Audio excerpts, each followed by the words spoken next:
Bienvenue à vous dans votre émission Autrement dit, émission dédiée à l'étude de la Bible. Je suis accompagnée de Jean-Philippe et d'Eddie Michel. Bienvenue à vous dans cette émission. Merci. Et alors, je suppose que vous avez fait des études, que vous êtes allé à l'école. Est-ce que vous estimez que ces années sur les bancs de l'école ont suffi pour vous éduquer à l'école de la vie ? Surtout pas. Alors c'est vrai que ça aide énormément sur un certain nombre de points par rapport au métier, par rapport au savoir-vivre en commun, en société, etc. Apprendre à décoder les comportements, connaître les lois qui régissent justement les relations interpersonnelles. Donc oui, c'est très utile, mais ce n'est pas suffisant pour ce que la vie nous réserve. Et je crois qu'on apprend aussi dans l'interaction, dans l'échange avec les gens, au travers des bonnes, mais aussi des périodes plus difficiles dans les relations. Et oui, ça aide et on apprend au travers de tout cela, mais pas seulement sur les bancs d'école. D'accord, donc c'est pas suffisant. Pour moi, non, pas que. D'accord. Et pour toi, Jean-Philippe ? Je paraphraserai quelqu'un qui avait dit, je ne sais plus qui, que je ne sais jamais, je prends toujours. La vie, tout au long de la vie, on ne cesse d'apprendre, de se perfectionner, de grandir. Et il me semble que c'est un acteur, Jean Gabin, qui disait « je sais que je ne sais rien ». Voilà. Donc, en fait, tout au long de la vie, c'est un apprentissage. Alors, comme disait Eddie Michel, effectivement, je n'encourage pas nos plus jeunes à qui nous regardent à ne pas apprendre à l'école, à ne pas se former, à ne pas chercher à avoir un cursus, un bagage de connaissances et de savoir. Mais la vie se charge effectivement de continuer à enrichir ce bagage et de nous former. Merci beaucoup d'avoir échangé sur cette première question. Je vous propose maintenant d'étudier comment Moïse, en connaissant et en suivant les instructions de Dieu, grandissait dans sa marche avec l'Éternel. Plongeons maintenant au cœur du texte.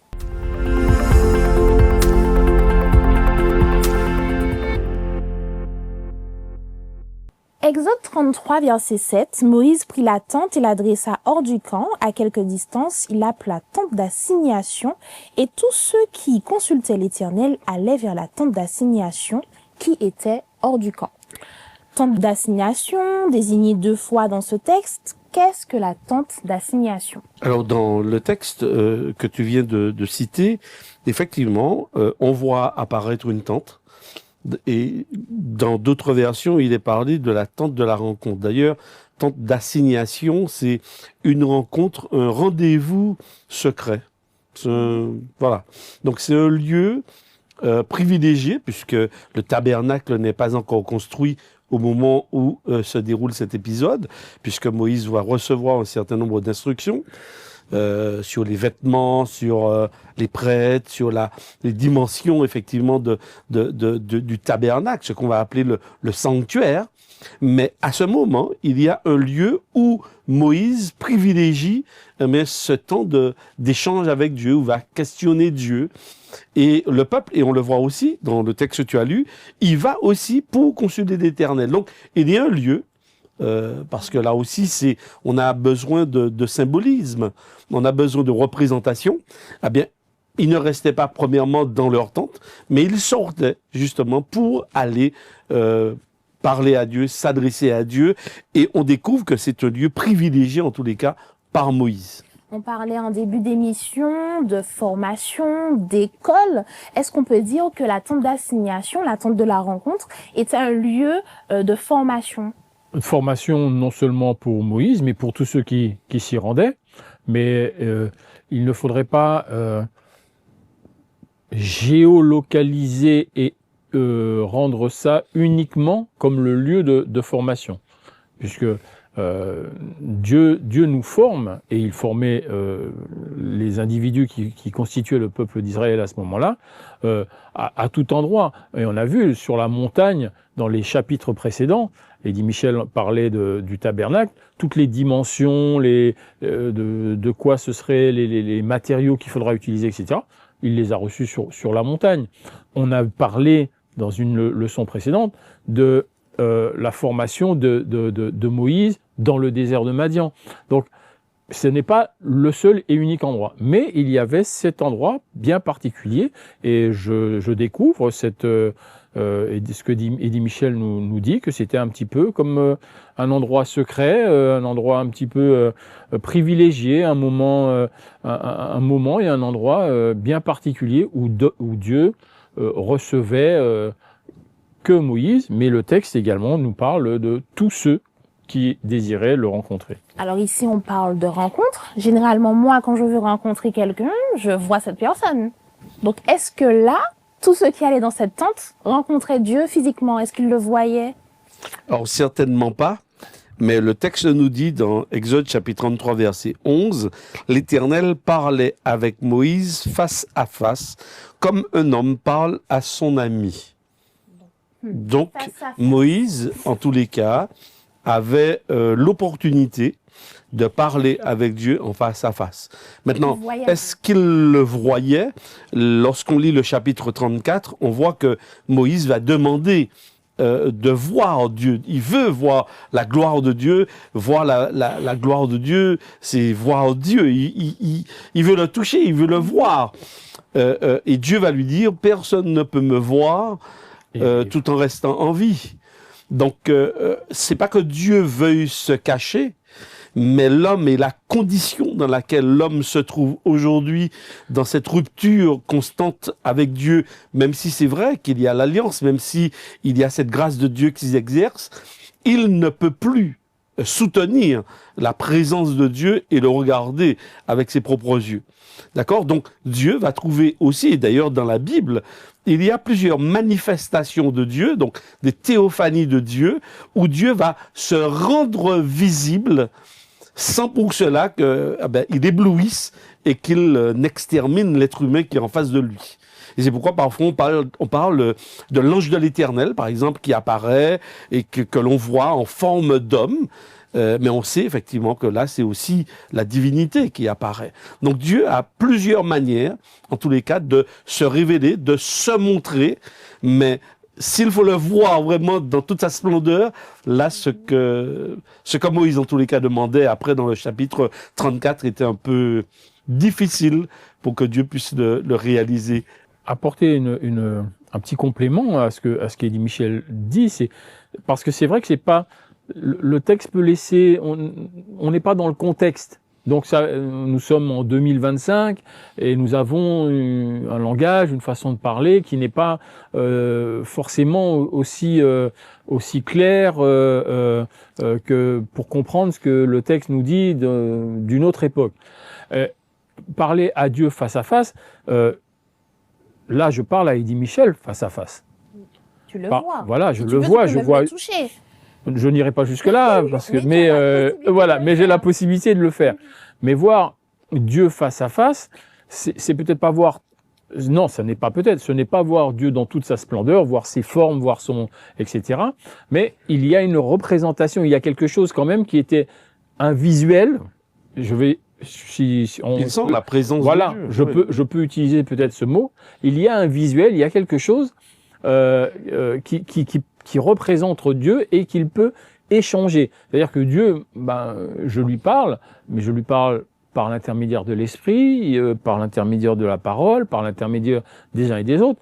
Mais jusqu'à présent, je n'ai pas parlé à Dieu face à face, c'est-à-dire une représentation quelconque, une forme physique, une forme, etc.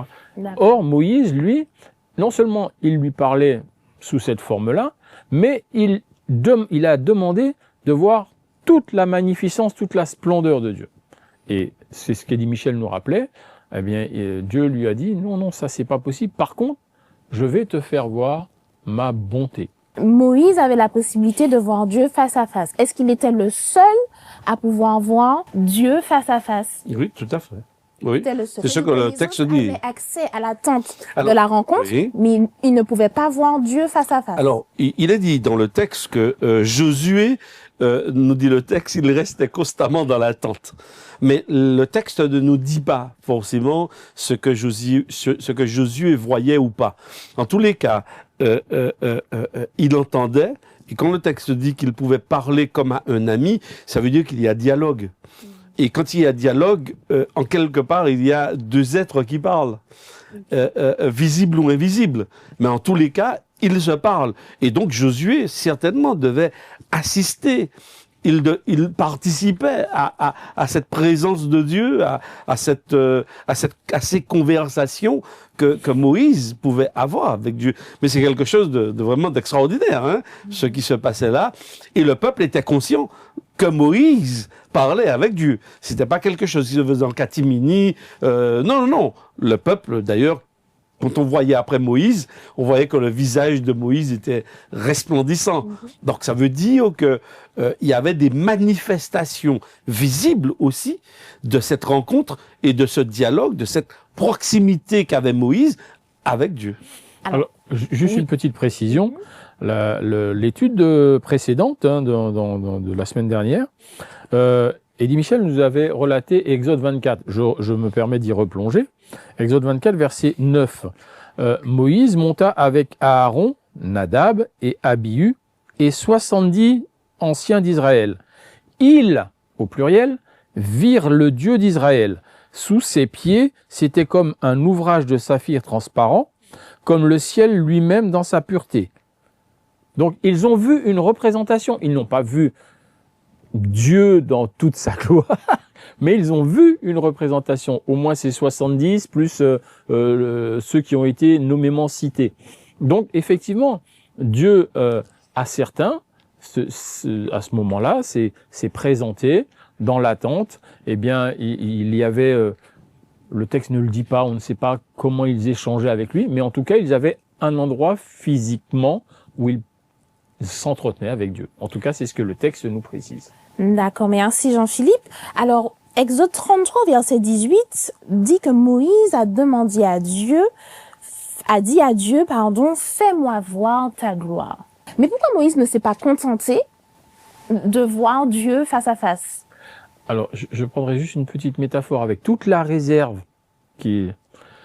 Quand je courtisais ma femme, d'accord, eh bien, au départ, il y avait, des attentions, des regards, et au fur et à mesure que j'apprenais à découvrir son caractère, sa personne, eh bien, on a envie d'en connaître plus, jusqu'à ce que nous allions devant le pasteur, devant monsieur le maire, et que nous apprenions encore à nous connaître encore plus, et après des années de mariage, eh bien, on a toujours envie de se connaître. Eh bien, Moïse, il en est là. Quand on apprend à connaître Dieu, c'est plus. Dans le contexte aussi, je le remets un peu dans le contexte, il ne faut pas oublier la question d'apostasie. Il y a eu une apostasie. Il y a une défiance vis-à-vis de ce Dieu libérateur d'Égypte. Et puis maintenant, on commence à adorer une idole et on dit que c'est elle qui nous a fait sortir d'Égypte.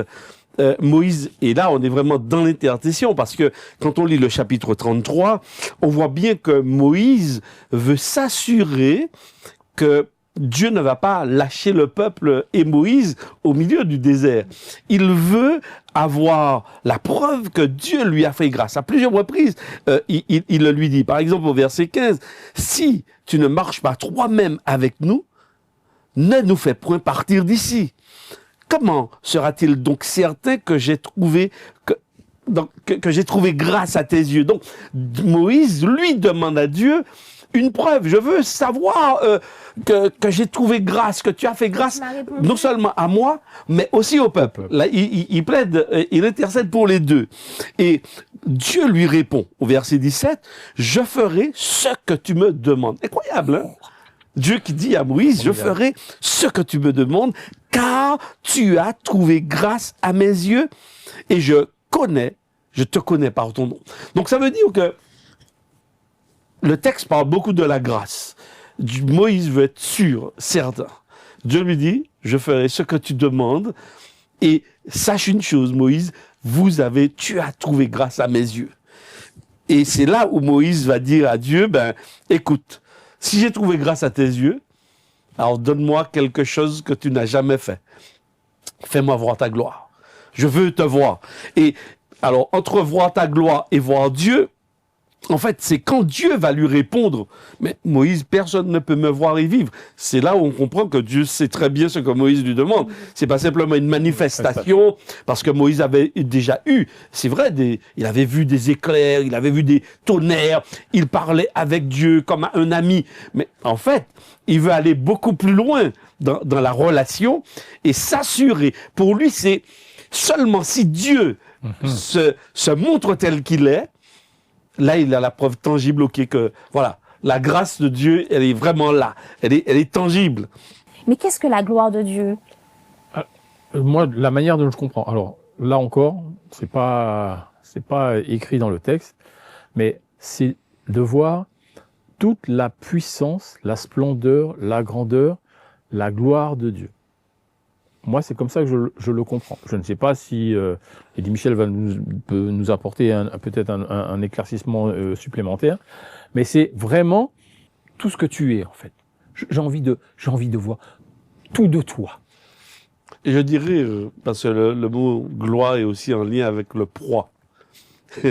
En fait, voir tout le proie de Dieu. D'accord. Et comme Jean-Philippe le disait, voilà, je veux tout savoir, tout comprendre. Je veux tout voir. Donc je veux voir ton poids, ce que tu pèses. Et Dieu lui dit, mais Moïse, personne ne peut me voir et vivre. Je veux bien.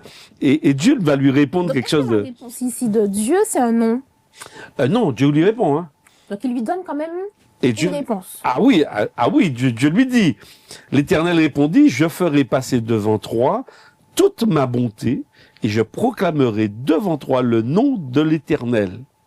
Je fais grâce à qui je fais grâce et miséricorde à qui je fais miséricorde. Et il dit au verset, l'Éternel dit, tu ne pourras pas voir ma face car l'homme ne peut me voir et vivre. Donc Dieu va répondre à sa requête partiellement parce que il ne peut lui donner que ce qu'il peut lui en tant qu'humain supporter. Mais au préalable, Dieu lui avait dit de demander ce qu'il voulait. Dieu va lui donner. Mais alors, eh bien, c'est très intéressant la question que tu poses parce que c'est pas tout ce que nous demandons à Dieu qu'il nous donne comme il doit nous donner. Mais il va nous le donner comme on peut supporter. Donc oui, il répond à Moïse, mais pour que Moïse puisse supporter. Il peut pas le faire et puis ça ne sert à rien en fait. Donc il pense déjà aux conséquences de l'accès à sa requête. Tout à fait. Et la question que tu poses sous-tend beaucoup de choses pour nous aider à comprendre, parce que peut-être que quelquefois je peux demander un job, une promotion ou que sais-je, telle ou telle position ou telle chose à Dieu, et puis Dieu qui sait tout et qui voit tout d'avance ne me l'accorde pas de la manière dont moi ou au moment où moi je le demande, parce que il sait que pour moi ce ne sera pas un bienfait immédiat, ou ce sera au contraire quelque chose qui va me perdre. Ouais. Si je peux employer cette manière-là, ou que ça va, voilà. Donc Dieu, il m'accorde ce que, à ce moment-là, je suis prêt à recevoir. Et quand je dis je suis prêt, c'est-à-dire en mesure de recevoir. Parce que peut-être que s'il me donnait plus, eh bien là, il y a un texte biblique qui dit ne me mets pas dans la disette pour que je ne te maudisse pas, mais ne me donne pas non plus de trop pour que je ne t'oublie et que je dise c'est grâce à moi, c'est mes bras puissants, voilà. Est-ce qu'on devrait justement ne pas être limité dans ce qu'on demande à Dieu? Nous ne savons pas ce que nous demandons. Nous on demande parce qu'on pense pouvoir, mais Dieu nous connaît. Donc Dieu va toujours me donner par rapport à cela. Mais puisque nous sommes au cœur du texte, permets-moi de faire ressortir quelque chose de très intéressant dans le texte. Au verset 21, Exode chapitre 33, verset 21, l'Éternel dit, « Voici un lieu près de moi, tu te tiendras sur le rocher. Donc ça veut dire que, tandis que Moïse est en train de parler à Dieu, Dieu est là. Dieu est là. Il n'est pas absent. Oui. Il n'est pas en train de parler du haut du ciel et puis... non. Il est là. Il est tout près. Mais Moïse ne peut pas le voir. Et c'est très intéressant de voir comment Dieu est attentionné. Quand ma gloire passera, je te mettrai dans un creux du rocher et je te couvrirai de ma main jusqu'à ce que j'aie passé. Et lorsque je retournerai ma main, tu me verras par derrière, mais ma face ne pourra pas être vue. Donc, voilà, Dieu va répondre à sa requête. Dieu répond à sa requête, mais dans la limite de ce que Moïse peut supporter. Mais Moïse, là, dans ce contexte de l'Ancien Testament, il voit ce que personne n'a vu. Il a accès, il pose une question à Dieu que très peu d'individus ont osé poser à Dieu. Et Dieu, incroyable, hein, Dieu répond à sa requête, bien sûr en mettant des paramètres pour que Moïse reste en vie, parce que l'objectif c'est de maintenir la vie de Moïse. Hein. Il le dit, et on voit toute cette attention de Dieu. Lorsque je passerai tout près, je mettrai ma main, je te cacherai. Donc ça veut dire que Dieu a quand même des mains. Dieu a des mains. Donc ça veut dire que Dieu est un être. C'est pas simplement un esprit. Non, Dieu a des mains, Dieu a un visage, Dieu a un dos. Oui, un dos. Oui, tout à fait. Puisqu'il dit, tu peux pas voir ma face, mais par contre, tu peux me voir par derrière.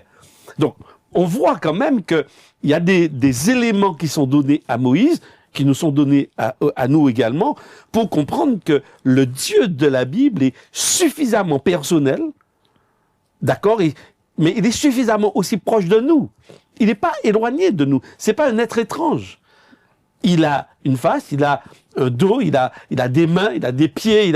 Oui, voilà. C'est un être, mais qui est aussi tout autre que nous, parce qu'il est Dieu.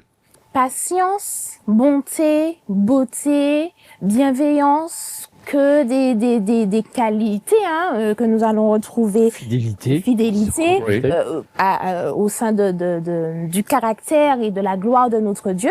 Voyons comment toutes ces qualités peuvent être pour nous des clés pour aujourd'hui.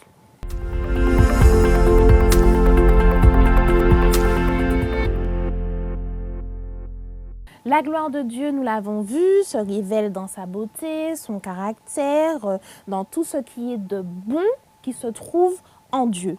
Mais comment cela peut avoir un impact sur nous? Est-ce que nous, aujourd'hui, on peut demander à Dieu, Seigneur, fais-moi voir ta gloire? C'est une liste qui, chez moi, évoque ce qu'on trouve dans Galates, les fruits de l'esprit. Ça me rappelle tout cela, et c'est ce que nous sommes appelés à produire, c'est-à-dire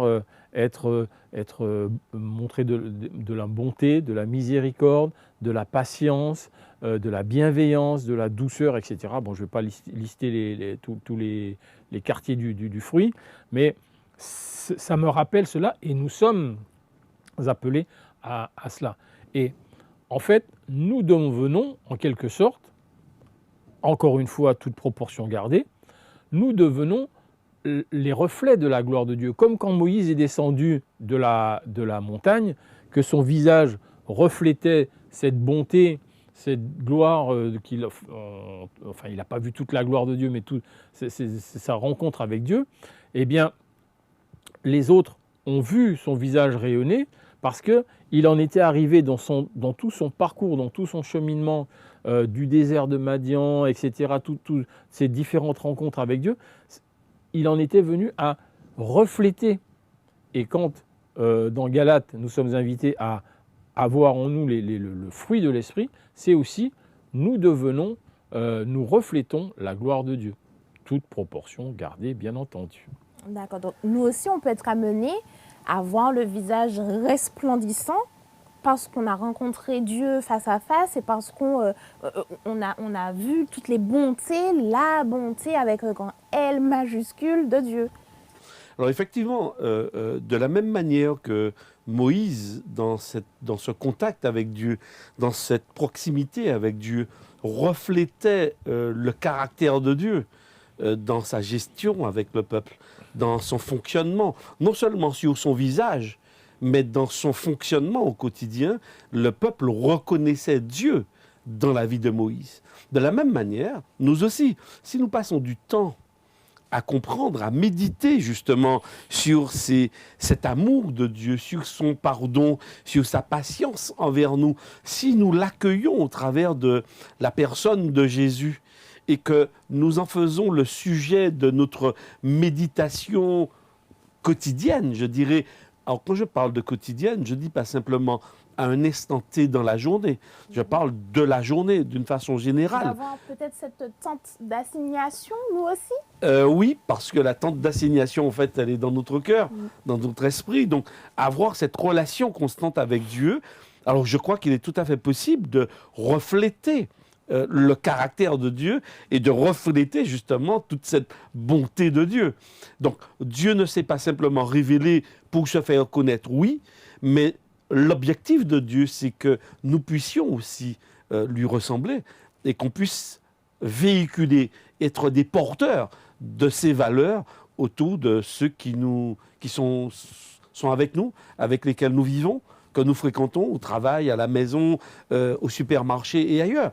Dieu voudrait véritablement que nous puissions être, en quelque part, ces Moïse qui reflètent sa gloire. Et plus nous allons le contempler, et plus eh bien, son amour, sa personnalité va justement façonner notre personne pour qu'on lui ressemble, bien sûr avec nos différences, mais on va refléter cette personne de Dieu, oui. Donc ça se voit finalement si on reflète cette gloire de Dieu. Donc tu parlais de fruits, Jean-Philippe. Est-ce que ça se voit? Est-ce qu'on porte du fruit? Est-ce que quelqu'un peut dire, toi, tu reflètes la gloire de Dieu? En tout cas, c'est ce que j'espère. Oui, tout à fait. Oui. C'est ce que nous espérons. Oui, oui. Ce n'est pas à moi de répondre. Mais effectivement, en tout cas, c'est notre objectif, c'est notre but. Le salut ne nous a pas été offert que pour nous. Il a été offert pour que nous puissions Nous avons dans Matthieu et dans d'autres textes une mission qui est d'aller et d'apporter cette bonne nouvelle. Cette bonne nouvelle, c'est quoi? C'est pas qu'il faut pas manger ci, c'est pas qu'il faut pas porter ça, c'est pas ça. La bonne nouvelle, c'est que Dieu est amour, qu'il a consenti à un sacrifice pour qu'on soit sauvé, et qu'à partir de là, on est sauvé et il opère un changement en chacun de nous.